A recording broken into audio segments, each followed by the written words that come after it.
Hey folks, Harry Caray here. The Cubs game got rained out, so they sent me off to Bethlehem, where I'm here for the final day of the Bethlehem Invitational golf tournament. They've seen record crowds this week as everyone's pouring in for the local census, and shepherds, wise men, and innkeepers alike have been treated to quite a show. Let's go to the first tee for some live action, where our co-leader Jonah is getting ready to tee off. I talked with him earlier, and he said that he's hoping to avoid any unexpected storms this week. He also mentioned he has a strong fear of large bodies of water, so let's see how he deals with the lake located bang smack in the middle of the first hole. He looks like he's ready, his backswing's great, and oh dear, that ball looked wet from the moment it left its club. As I'm sure you all remember, last year's tournament was won by the 32-time champion Jesus, who won on an epically miraculous double eagle on the par 3 18th. Jesus has won this tournament every year since his birth, which coincidentally took place just beyond the 18th green in what is now known as the Bethlehem Bar and Grill. What's that?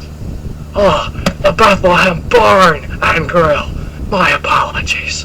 Yes, that's right.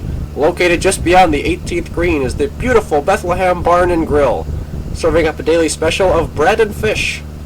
And for those looking for entertainment, come out back for our recreation of the manger and reenactment of Jesus' birth every hour on the hour, performed by a troupe of highly dedicated actors, which is not only very entertaining, but also successfully tripling the population.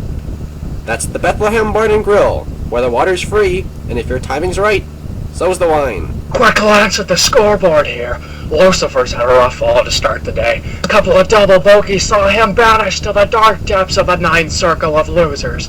He's gonna have to hit one hell of a hot streak to get back into good graces. Samson's not doing so hot either. His new girlfriend Delilah looked on as her man, complete with his new haircut. Failed to drive the ball over 16 yards all day. Meanwhile, back at the first, Jonah's in some serious trouble. He went into the lake after his ball and, well, he hasn't come out. A local Bethlehem fisherman assured me this has happened to Jonah before, and he should be back on dry land in 3 days, just in time for the Jerusalem Classic.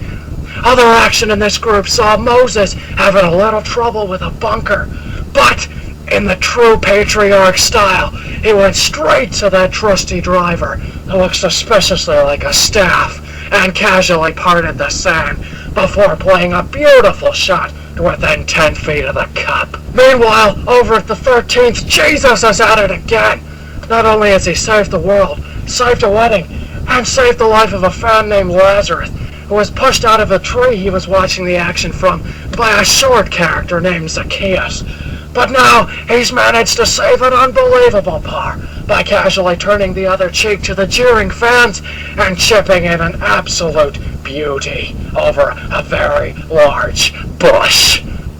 The next hole is the 14th, an uphill monster.